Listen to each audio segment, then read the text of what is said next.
Good morning. Today's devotion is for November 15th, and it comes from one of my favorite verses, 1 Corinthians chapter 13, verse 7. And this is the love chapter. And in verse 7, Paul says, love bears all things, believes all things, hopes all things, and endures all things. And we are still on the topic of hope, and you see that word hope is right there in the center of this verse. And the title for today's message is Anchor Your Hope in the Love of Jesus.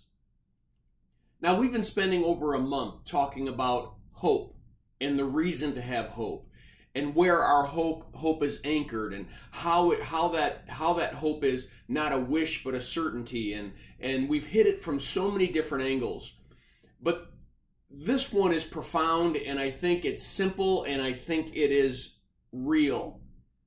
At the end of the day, we are putting our hope in a God who loves us.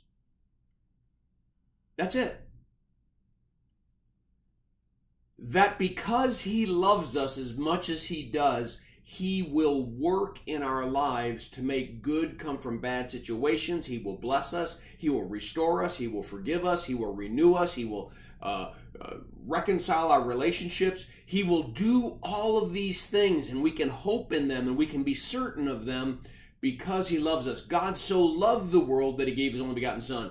Jesus is the expression of that love. He is kind. He is gentle. He doesn't boast. He doesn't keep a record of wrongs. He rejoices in the truth. Jesus Himself bore all things, believes all things, hopes all things, and endures all things. He lived these words. And because He lived them for us and died on a cross and rose again from the dead, we put our hope, we anchor our hope in His love for us. Well, I encourage you to read the devotion that's attached, and I pray that this devotion is a blessing to you. Have a firmly rooted day.